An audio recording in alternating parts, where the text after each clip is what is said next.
हाँ जी, good morning बच्चों। कैसे हैं आप लोग?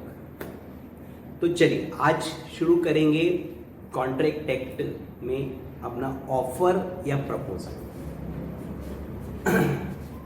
तो देखिए, प्रपोजल या ऑफर एक ही बात है और इसका सेक्शन है 2A। राइट। तो जैसा कि हम लोगों को मालूम है कि कॉन्ट्रैक्ट वैलिड तभी होएगा जब एक वैलिड प्रपोजल हो, एक सही प्रपोजल हो और then that proposal is accepted. फिर वो प्रॉमिस बनेगा, एग्रीमेंट होगा, एनफोर्सेबल होगा, वो सब चीजें बाद में आती है। First of all we should have a proper proposal, क्योंकि अगर प्रपोजल ठीक नहीं है या प्रपोजल इनवैलिड है तो कॉन्ट्रैक्ट सब गड़बड़ हो जाएगा। तो what is a proposal is very important, right. और section 2A defines this.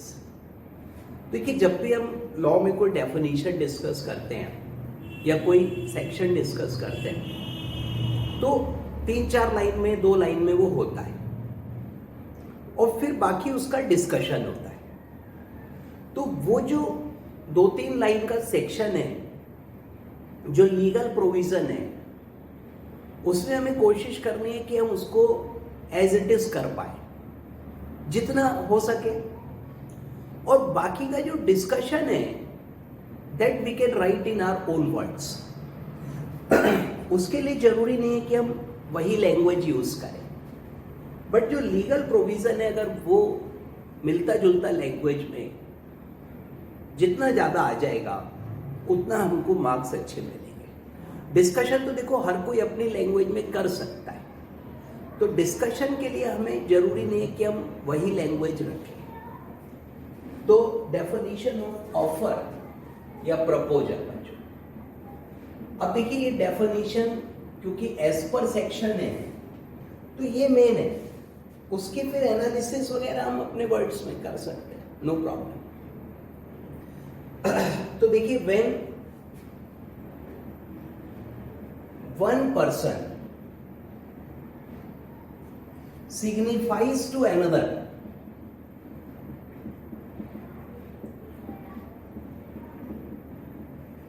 his willingness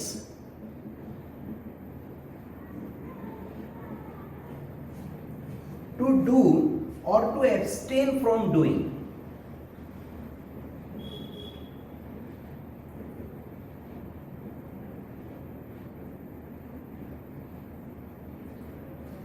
anything with a view to obtain। अब ऑब्टेनिंग लिखा हुआ है बेटा, लॉ में भी ऑब्टेनिंग लिखा है, यहाँ इंग्लिश थोड़ा प्रॉब्लम हो गया, टू ऑब्टेन होना चाहिए था, बट जो लिखा है the assent of that other to such act or abstinence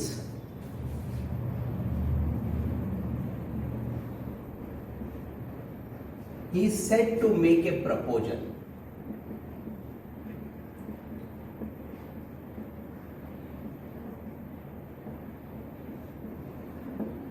तो बस इतना सा है बच्चों जो प्रपोजल की डेफिनेशन है। तो देखिए, इसको अगर हम थोड़ा सा याद करते हैं और एज नियर एज पॉसिबल लिख पाते हैं तो we will get good marks. Otherwise आप भाई अपनी लैंग्वेज में भी कर सकते हो, बट उसमें फिर मार्क्स थोड़ा सा कहीं ना कहीं रिड्यूस हो जाएंगे। तो क्या कहता है, देखिए सर, वन पर्सन सिग्निफाई का मतलब है टू कम्युनिकेट। तो proposal must be communicated to another, किसी और को, हिज विलिंगनेस, अपनी इच्छा बताता है, टू डू और not to do. Sir, to abstain का मतलब है किसी काम को ना करना, टू डू का मतलब है किसी काम को करना। From doing anything. तो जो प्रपोजल है वो किसी कार्य को करने का भी हो सकता है और न करने का भी हो सकता है। Yes, with a view to obtaining the assent of that other person, to such act, act is with reference to do, or abstinence, that is to abstain, he is said to make a proposal. तो sir ji analysis अगर करेंगे तो इसमें sir दो लोग हैं, एक है जो प्रपोजल कर रहा है तो उसको प्रोमिसर कहते हैं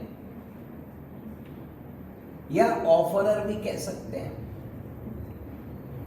और जिसको प्रपोजल करेंगे वो प्रोमिसी है और ऑफर ही तो देखे है ही है, और वो एक्सेप्ट भी करेगा।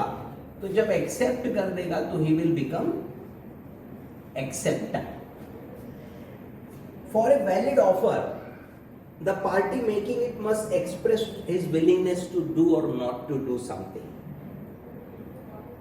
Mayor expression of willingness is not offer. Mere expression of willingness is not an offer. तो अगर बच्चों मैं आपको सिर्फ अपनी कोई इच्छा बताता हूं और आपकी कंसेंट नहीं मांगता, आपकी एसेंट नहीं मांगता, तो वो प्रपोजल कहां हुआ? एक एग्जांपल चलता है इसमें। A tells B that he desires to marry by the end of 2020 कर दो चलो। तो अगर देखिए एक बंदा आपसे कह रहा है चलिए कि वो शादी करना चाहता है by the end of this year, तो is it an offer? Not at all. ये कोई ऑफर थोड़ी है बच्चों। Sir some persons may have some ideas and if I am sharing some idea with you it is not an offer. Sir मैं आपको बताऊं, अभी मैं आप लोगों को पढ़ा रहा हूं, ठीक है, अभी इसके बाद ना कुछ थोड़े मेरे लॉन्ग टर्म प्लान्स हैं, और एक बड़ी मेरी इच्छा है कि मैं कुछ बिजनेस करूं। तो बिजनेस आइडिया, राइट, अब मेरे पास एक बिजनेस आइडिया भी था, अभी थोड़ा सर ड्रॉप आउट हो गया बीच में ये कोरोना के चक्कर में। और मेरा प्लान ये था कि मैं सर गोवा में एक कैसीनो खोलूं। भाई आपको कोई तकलीफ है? और बेटा प्लान है तो है, अभी भी है, और आप लोग कभी गोवा आए घूमने मगर या किसी भी काम से तो आप आइएगा कैसीनो में, हमारे मोस्ट वेलकम। नहीं अभी नहीं खोला है, खोलूंगा। अब देखिए, I shared one idea with you sir, I signified something to you, I told you about my willingness to do something to you, ठीक है, but this part is missing। मैं आपकी कोई सहमति तो नहीं मांग रहा बेटा इसमें। सर मैंने आपसे कोई ऑफर किया, मैंने आपकी कंसेंट लेने के लिए किया? No, it's not like that. और देखिए बुरा मत मानिए, बट मुझे आपकी कंसेंट नहीं चाहिए इस काम के लिए। अगर मुझे करना है मैं करूंगा, नहीं करना है मैं नहीं करूंगा, आपकी कंसेंट का क्या होगा? हाँ, अगर मैं आपसे ये कहता कि यार आप पार्टनर बन जाओ, पैसा लगा दो, बोलो, तो ये ऑफर हो जाता। सर सिर्फ विलिंगनेस बताना is not an offer unless and until I ask you something, I ask your consent, right? तो when one person signifies to another his willingness to do or to abstain from doing anything with a view to obtaining the assent of that other person to such act or abstinence, तब proposal होगा। तो ये part भी होना चाहिए ना sir. Mayor का मतलब होता है सिर्फ, केवल। तो अगर कोई व्यक्ति केवल अपनी इच्छा बता रहा है तो it is not an offer. ये ऑफर थोड़ी है, is not N, not at. तो द एग्जाम्पल इज कि ए, अरे सर वो मजाक की बात थी ना, मैं गोवा जा रहा हूं बेटा और ना मैं वहां कसिनो खोलने वाला हूं, that was just an example. आप लोग सीरियसली मत लिया करो ऐसी बातों को। और सर मेरे जो सिद्धांत है वो गोवा जैसी जगह उसमें फिट नहीं होती है। मैं बेटा हरिद्वार वाला बंदा, काशी अयोध्या वाला बंदा, मतलब धार्मिक इंसान हूँ, तो गोवा जैसी जगह मेरे सर जो आइडियोलॉजी है उसमें फिट नहीं होती। I just told you, okay. Consent की बात थी, सिर्फ ऑफर थोड़ी है ये। तो A tells B that it desires to marry by the end of the year. So this is not an offer. It doesn't constitute an offer. Sir इसमें consent वाला पॉइंट मिसिंग है। आगे लिखा है बेटा, अगर इसी एग्जांपल में A फर्दर बोलता है B से will you marry me, then it would be an offer, या क्योंकि अब वो कंसेंट मांग रहा है, ठीक है। अब देखिए ऑफर पॉजिटिव भी हो सकता है और बेटा ऑफर नेगेटिव भी हो सकता है। किसी काम को करने का ऑफर हो सकता है और किसी काम को ना करने का ऑफर हो सकता है, to abstain from doing anything, तो वह भी एक ऑफर होता है। Positive means to do and negative means abstinence, right. To abstain from doing something, that is abstinence, मतलब नहीं करना। So that can also be an offer, वो भी equally valid है, कोई प्रॉब्लम नहीं है। सर पॉजिटिव तो ठीक है, जैसे उसने कहा will you marry me, so it is an offer to do something, शादी करने का ऑफर है।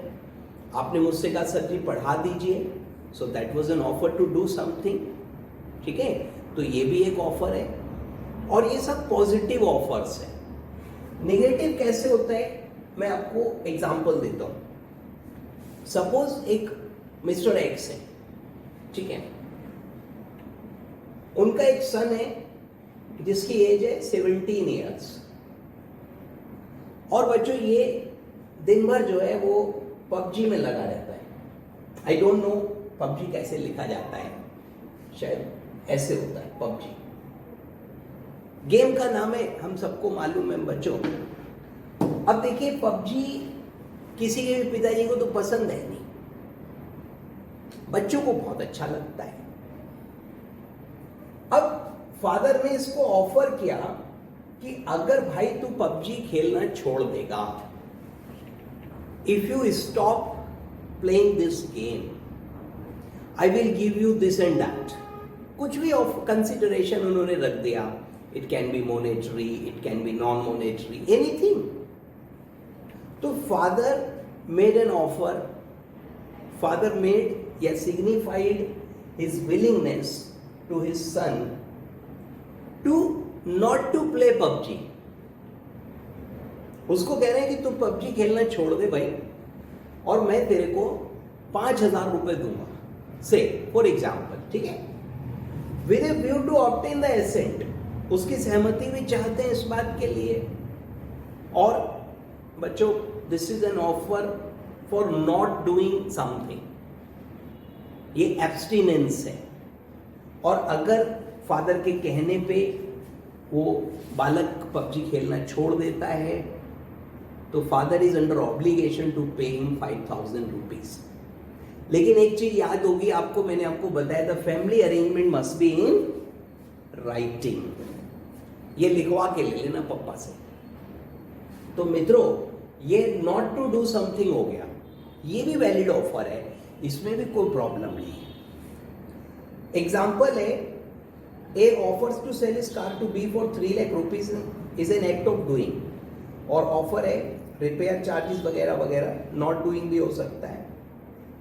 सर जी विलिंगनेस बतानी है, तो वेयर वन पर्सन सिग्निफाइज, तो इसका मतलब जो है that is offer must be communicated. Sir signify कैसे करोगे, अपनी बात को आपको कहना पड़ेगा, तो ऑफर मस्ट बी एक्सप्रेस्ड, कहना पड़ेगा अब वो अलग बात है कि आप किस तरीके से सिग्निफाई करो.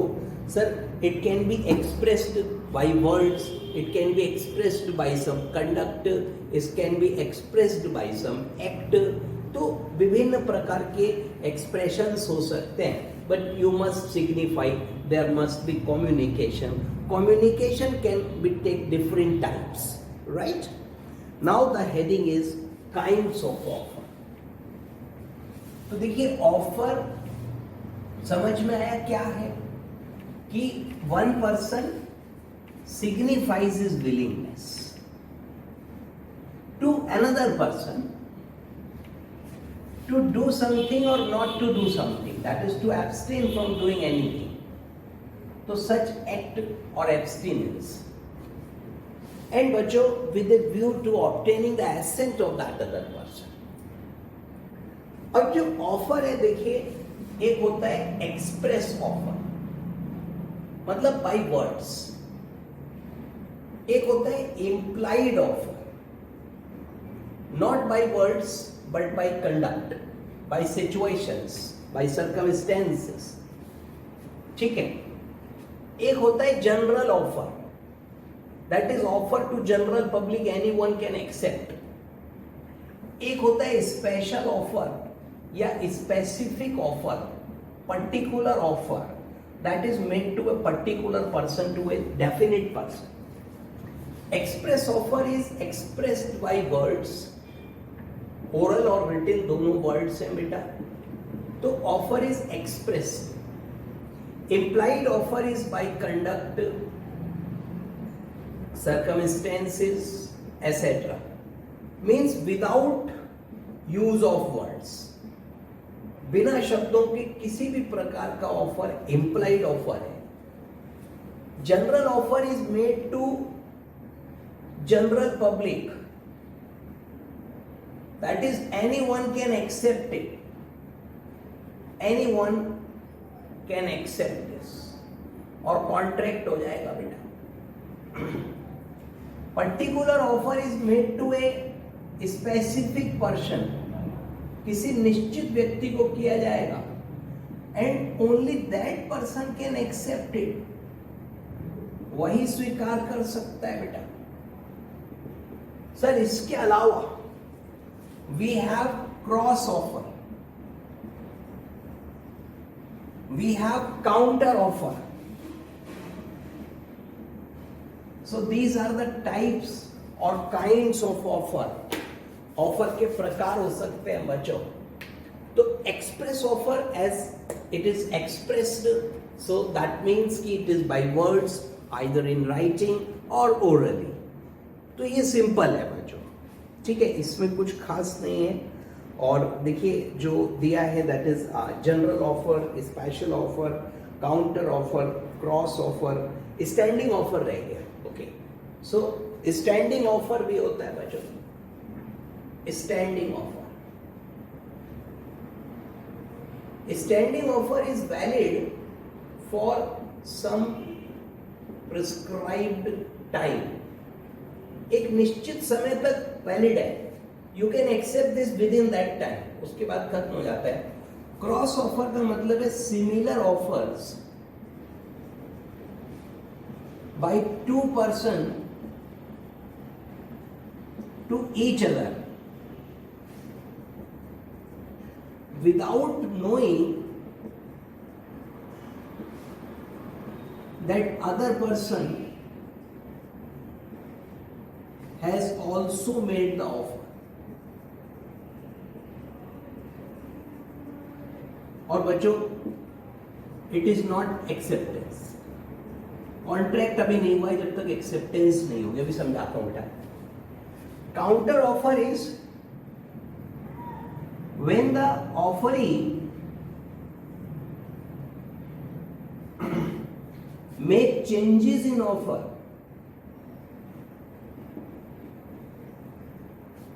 so it is counter offer. And counter offer is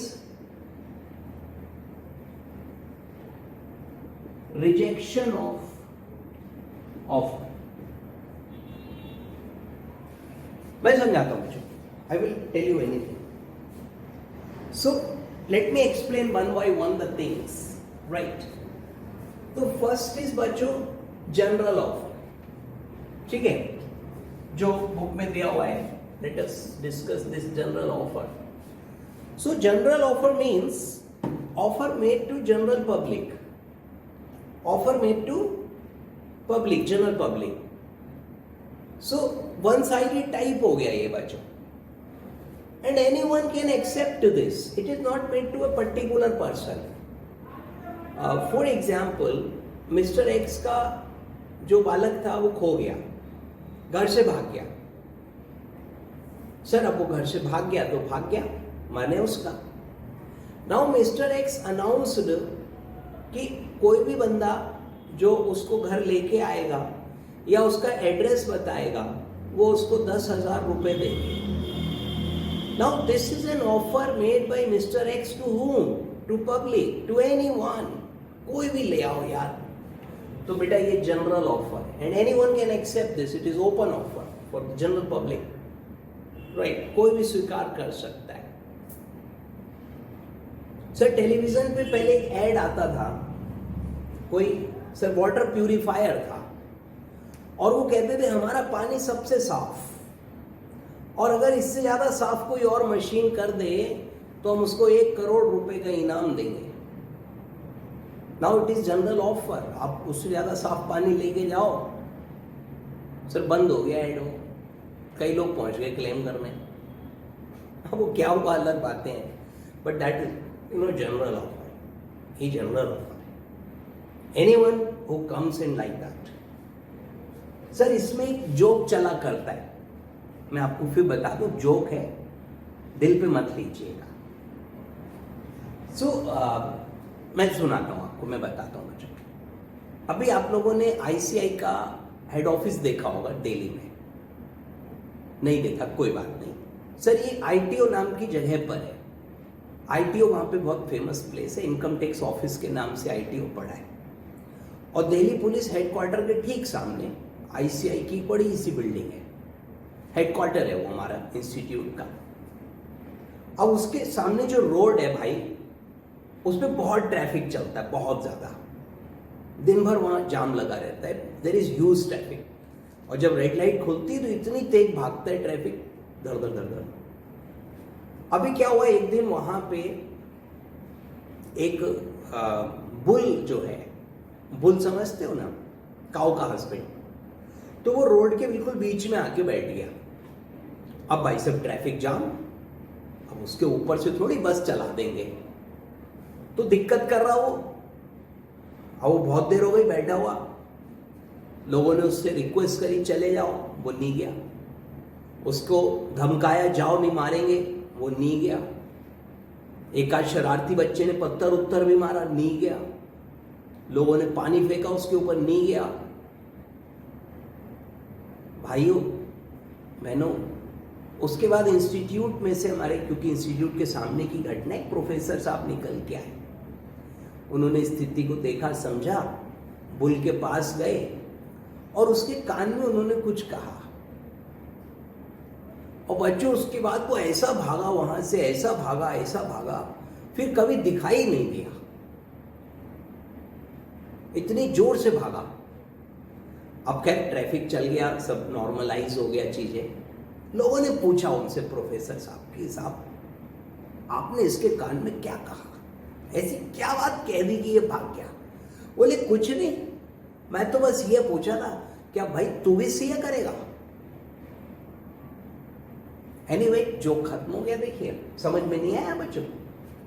तो ये बेटा सीए के स्टूडेंट्स ने बनाया है. और इस पूरे जोक की समरी ये है कि जो बुल है, यानी एक जानवर है, वो भी सीए नहीं करना चाहता. वो भी समझदार है, सीए करने को तैयार नहीं है. Anyway that was just a joke, do not take it otherwise. मैंने पहले ही कहा था आपसे, जो सीए वाले स्टूडेंट्स रहते हैं वो बेचारे ऐसी कहानियां बनाते हैं, जोक्स बनाते हैं, और बहुत सारी चीजें लिखी हुई है. सर सीए में एक बड़ा और चलता है कि लोग फेल हो जाते हैं, अटेम्प्ट लग जाते हैं उनके. ऐसा चलता है ना। तो जनरली देखिए, अगर हम सही से मेहनत करें, ईमानदारी से पढ़ें और सबसे इंपॉर्टेंट स्टार्टिंग से शुरू करें। Sir the problem is that institute is not supporting us in any manner, और वो तो सीधे एग्जाम लेगा। And you need to have self discipline कि नहीं, मेरे को पढ़ना है, मेरे को अपना करना है, और कॉन्सेप्ट्स पे फोकस करें। तो कोई रीजन नहीं है कि हम फेल हो जाएं। अटेम्प्ट लगने वाली कहानी गलत है। आप मतलब मेरी तरफ भी देख सकते हो बच्चों। इवन मैं, sir I was an average student. अब इतने दिन हो गए पढ़ते हुए तो समझ में आ गया होगा कि that this guy is an average student type thing. तो एवरेज IQ है बच्चों। पढ़ाई में भी I was just average, but I qualified my CA without failing in any exam.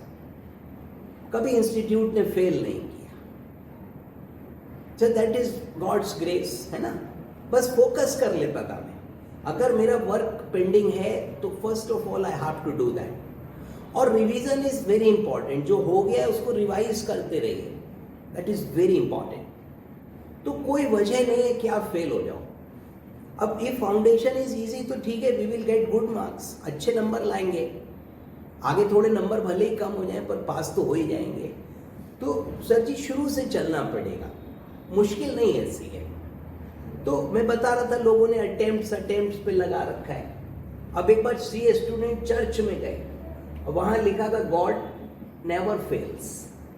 Church में लिखे रहते स्लोगन्स, उसके नीचे एक शरारती बच्चा लिख आया, लेट हिम ट्राई CA। मतलब उसको ही पता लग, ऐसी सब जोक्स हैं ये बच्चों। Do not take it otherwise, okay. दिल पे नहीं लेने का बेटा। So let me come back to my offers. Sir let me give another example.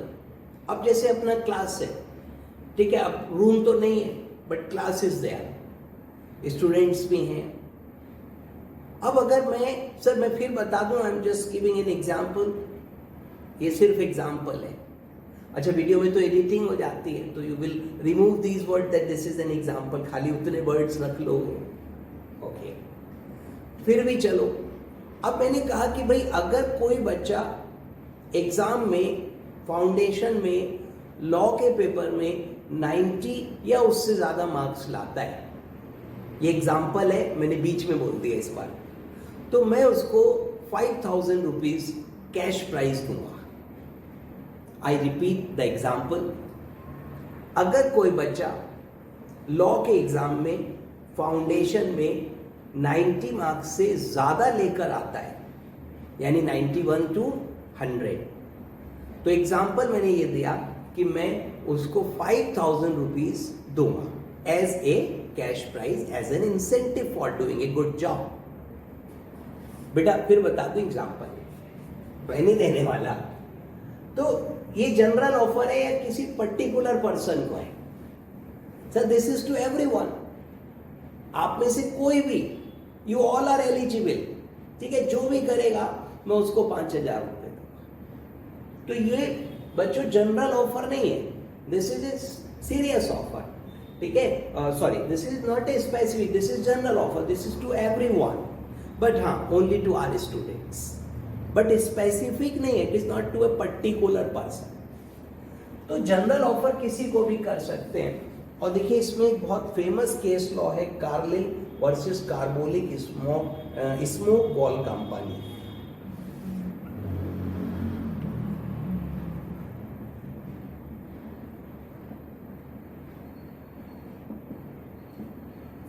Sir ji इस केस में, सॉरी कार्बोलिक तो रह गया, कार्बोलिक स्मोक बॉल कंपनी। इस केस में क्या हुआ, लेट मी एक्सप्लेन कि ये जो कंपनी थी कार्बोलिक स्मोक बॉल कंपनी, इन्होंने न्यूज़पेपर में 100 पाउंड का एक प्राइज रखा, कैश रिवार्ड रखा। इन्फ्लुएंजा की एक वैक्सीन बनाई, कोरोना की तरह इन्फ्लुएंजा की वैक्सीन बनाई, और इन्होंने कहा कि आप हमारी वैक्सीन यूज़ करिए, आपको इन्फ्लुएंजा नहीं होगा। And anybody who get influenza even after using our medicine, we will give him or her 100 pounds। British case है बच्चों। उसके बाद ये जो आंटी थी Mrs Carlin, she used that medicine, and after that obviously she got influenza.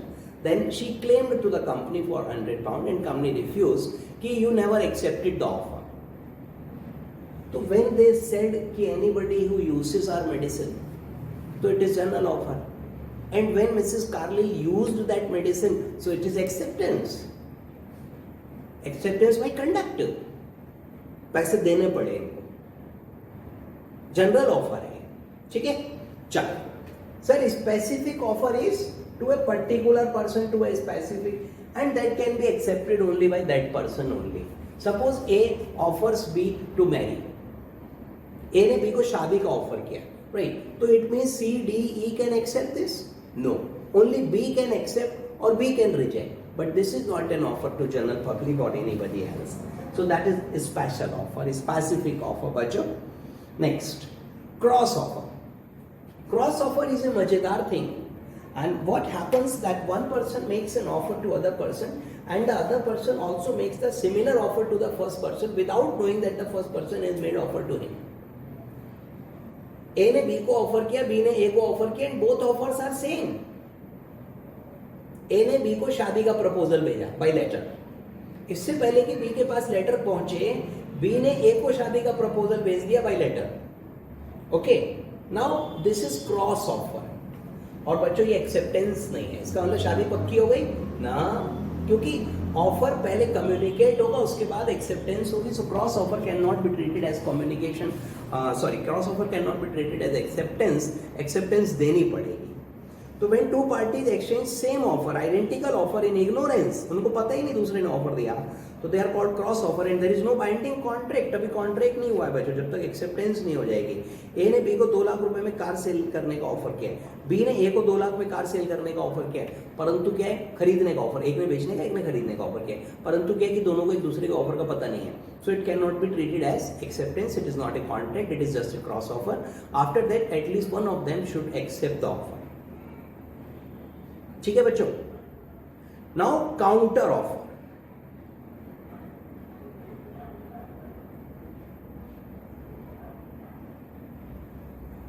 Sir एक line यहां पे बीच में गायब हो गई, ये थोड़ा सा स्पेसिंग की वजह से हुआ. एंड काउंटर ऑफर देखिए, ये लिखा है कि कंडीशंस लगा देता है उसमें. ऑफरिंग एड्स कंडीशंस, ठीक है, and variations in terms of original offer. तो काउंटर ऑफर कहलाता है. आप इसको ठीक कर लीजिएगा, काउंटर ऑफर हेडिंग डाल लीजिएगा. और उसमें ये कि जो ऑफरी है, ही एड सम कंडीशन और variation to the offer, so that is called counter offer, right? Counter offer का मतलब है कि पहले ऑफर हुआ, सपोज करिए मैंने आपको ऑफर किया, या आप मेरे पास आए, आपने कहा कि सर पढ़ा दो, so that was an offer. फिर उसके बाद क्या हुआ कि मैंने उसमें शर्तें लगा दी, तो दैट इज काउंटर ऑफर. वो एक्सेप्टेंस नहीं. Offer should be accepted as such. अगर मैं आपको कोई ऑफर दे रहा हूं तो आपको एज इट इज हाँ या ना करनी है. अगर आप उसमें अपनी शर्तें जोड़ते हो या फिर आप उसमें वेरिएशन करते हो तो वो काउंटर ऑफर होगा. सपोज कोई बंदा जॉब के लिए आया, अब उससे बातचीत हुई, मैंने उसको 10,000 रुपए सैलरी ऑफर करी, वो कह रहे हैं सर 10 नहीं 12. So this is counter offer, क्योंकि मैं तो 10,000 में जॉब ऑफर कर रहा हूं. वो कहता हाँ जी, कॉन्ट्रैक्ट हो जाता, लेकिन उसने हाँ जी नहीं कही, उसने कहा 12,000. So he made conditions, he made variations, so it is a counter offer. Counter offer is rejection of the offer. अब 12,000 में मैंने मना कर दी कि नहीं भाई 12 तो नहीं दूंगा. वो कह रहा अच्छा चलो 10 दे देना. मैंने कि अब 10 भी नहीं दूंगा. अब मैंने ब्रीच नहीं करा, उसने करा. सर मैंने ऑफर दिया था, ही रिजेक्टेड, ठीक, तो मेरा ऑफर खत्म हो गया. अब उसने कहा कि अच्छा पहले वाला ही ऑफर दे दो. अब मेरा मन है हाँ करूं या ना करूं, ठीक है ना. सर आपके घर पे कोई आया, कोई भी रिलेटिव आया, आपने उसको पूछा कि भैया चाय कॉफी कोल्ड ड्रिंक क्या लेंगे बताइए. तो सपोज आपने उसको चाय या कॉफी ऑफर करी कि भाई टी और कॉफी आप बताओ क्या लोगे. बट सामने वाली पार्टी ने कहा कोल्ड ड्रिंक. तो बेटा योर ऑफर गॉट रिजेक्टेड। अब आपने कहा कोल्ड ड्रिंक तो नहीं है चाहिए हमारे घर पे, वेरी गुड। वो कह रहा अच्छा चलो कॉफी दे दो। अब आपने कहा अब हम कॉफी भी नहीं देंगे। Yes you can say that, और ये ब्रीच आपके पार्ट पे नहीं हुआ, कॉन्ट्रैक्ट हुआ ही नहीं, क्योंकि जब आपने कॉफी का ऑफर किया तो अगले ने मना कर दी। अब उसने आपको कोल्ड ड्रिंक का ऑफर करा, आपने मना कर दी, तो अभी कॉफी का ऑफर एक्सेप्ट थोड़ी हुआ था, कॉफी भी मत दो, काउंटर ऑफर है। सर आपने बात काटी क्यों? बात को काटने से ओरिजिनल बात खत्म हो जाती है। ओके चल, ये हो गया, ये हो गया, ये हो गया, ये हो गया, ठीक है भैया। So let me come to the assignment. A ने ऑफर किया प्लॉट बी को 10 लाख में, बी कह रहा भाई 8 लाख दूंगा, तो बेटा मना हो गई, it amount to counter offer, termination हो गया। अब वो कह रहा है जी 10 लाख में दे दो, अच्छा चलो। अब वो 10 में भी मना कर सकता है, बी में रिफ्यूज। स्टैंडिंग ऑफर, बेटा ये क्या होता है? Standing offer is valid for some time, निश्चित समय के लिए होता है ये, इसको ओपन ऑफर भी कहते हैं, और निश्चित समय के लिए है तो उसको स्टैंडिंग ऑफर कहते हैं बच्चों। जैसे बेटा मैं करता हूँ कि अब आपको असाइनमेंट सबमिट करनी है, अब आपको असाइनमेंट सबमिट करनी है इन्वेंट्री के असाइनमेंट वाली, ठीक है, और मैंने कल शाम 4 बजे का समय रखा है। ऐप पे आप अगर चेक करोगे तो 4 PM तक का टाइम वो शो कर रहा है। 4 बजे के बाद अपलोड करोगे वो लेगा ही नहीं, आप 50 MB की फाइल करोगे वो लेगा ही नहीं, ठीक है। अपलोड करने के बाद आप उसको चेक कर लिया करो वहाँ शो हो रही है नहीं हो रही है। कभी कभी आपका अपलोड सेव होने से रह जाता है और फिर वो दिखाता नहीं है, आप तो सोचते हो आपने भेज दी, वहाँ पे है ही नहीं, मेरे को दिख ही नहीं रही है वो, तो एक बार उसको चेक कर लिया करो, और अगर वो नहीं दिखा रहा है दोबारा कर दो, थोड़ी देर रुकने के बाद, थोड़ी सी देर रुकने के बाद दोबारा ले लेगा, तुरंत नहीं लेता है, ठीक है, कुछ इश्यूज हैं ऐप में। तो बेटा अब 4 बजे तक असाइनमेंट सबमिट करने का ऑफर खुला हुआ है, so you can send your assignment by 4 PM। अब उसके बाद आप करोगे तो ऐप तो लेगा ही नहीं, और मैं भी एक्सेप्ट नहीं करूंगा बच्चों, क्योंकि मैं भी बेटा कहाँ तक करता रहूंगा, कब तक चीज़ों को करता रहूंगा, फिर मैं उसी में लगा रहूंगा, मैं पढ़ाऊंगा, असाइनमेंट्स बनाऊंगा, और चीज़ें देखूंगा, या सारा दिन इसी में लगा, right, you get the point ना। तो एक टाइम लिमिट है, आप उस समय तक भेज दो, वेरी गुड, नहीं भेजोगे it's gone, it means you are not interested, फिर उसके बाद सेंड करने की आवश्यकता नहीं है। और कितना पीछे चलोगे भाई, है ना, अभी 2 दिन हो गए उसको फिनिश हुए, कल तक का समय, आप इतना पीछे चल रहे हो और कितना पीछे चलोगे भैया, तो you should submit that by time. तो कल शाम 4 बजे तक ओपन है, उसके बाद क्लोज, तो that is open offer. Offer में भी कई बार ऐसा होता है, से ए ने बी को शादी का ऑफर किया, देखिए प्लीज इसको अदरवाइज मत लीजिएगा बच्चों, कॉन्ट्रैक्ट एक समझने के लिए एग्जाम्पल चलता रहेगा शादी वाला, और यकीन मानिए शादी कभी नहीं होने दूंगा मैं, कोई ना कोई पंगा लग जाएगा। एक्ट तो तभी आएगा जब सब चीजें नॉर्मल चलेंगी, तो एक्ट का रोल कहाँ रहेगा। तो ए ने बी को शादी का ऑफर दिया, ठीक है, बी ने कहा लौट कर कि भाई give me some time, I will think over and then give you reply. A ने कहा ठीक है, ओके, टेक योर टाइम। अब बेटा कब तक का समय, 2 दिन, 4 दिन, 2 महीने, 4 महीने, 10 साल बाद उनने हाँ करी, तो ये तो कोई बात ना हुई। तो A was very intelligent, A ने कहा ठीक है, take your time, but within 1 week you should reply. So today is Sunday, तो you should reply, you can reply by next Sunday, अगले संडे तक मैं तुम्हारी हाँ का इंतजार करूंगा। और बेटा if she accepts up to next Sunday the contract is done, and if she doesn't accept by next Sunday offer is closed. Now on the next Monday, you can offer somebody else. That is what is standing offer. So it is open for acceptance up to certain specified time, and if it is not accepted within a specified time, it lapses. Now the offer cannot be accepted. The time is over. तो बस ये होता है standing offer बेटा. Next is essentials of a valid offer. तो देखिए इसको अब हम लोग कल कवर करेंगे बच्चों, बिकॉज इसमें काफ़ी सारे पॉइंट्स हैं, लेकिन इसको प्लीज़ ध्यान से पढ़ते रहिए, अच्छे से करिए। और लॉ सिंपल है, contract act is very interesting, और सर एग्ज़ाम में भी अच्छा खासा पोर्शन आता है। तो 6 यूनिट्स हैं इसके, काफ़ी बड़ा है, so we will take time, तो इसको बस करते रहिए। चलिए फिलहाल इतने करते हैं बच्चों, अगली मुलाकात होगी कल, तब तक के लिए नमस्ते।